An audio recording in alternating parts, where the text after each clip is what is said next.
Dit is het eerste programmablad in de tent in Arendsgenhout. Het jaar is 1964. Daarvoor was er al 30 jaar lang een openluchtfeest op de eerste zondag van de maand augustus. Maar om niet afhankelijk te zijn van het weer, werd er vanaf 1964 een tent neergezet. Toen verzorgden de fanfares uit de omgeving de muziek. En dat was eigenlijk de hoofdmoot van het ganse feest. In de midden jaren 60 toen wordt er het uitgebreider vorm aangegeven.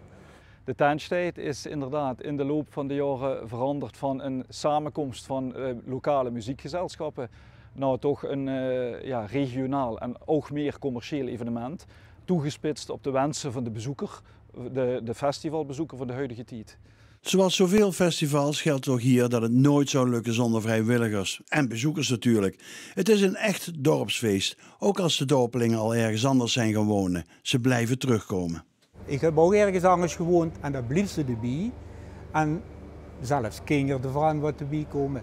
Dus ze slepen de lui met eigenlijk.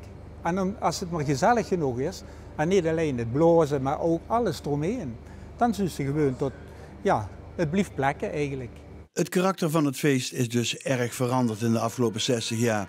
Geen marsen van fanfares meer, maar stimmungsmuziek. In een andere vorm.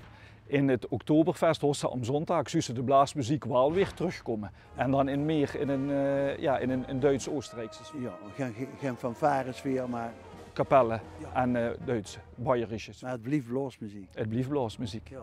Of het nou gaat hozen of bloedheet wordt, het maakt niet uit voor de bezoekers, zo blijkt. We zijn helemaal uitverkocht. Alleen voor zaterdagavond zijn er nog enkele kaarten. Dus wat dat betreft, weer of geen weer, altijd tent weer.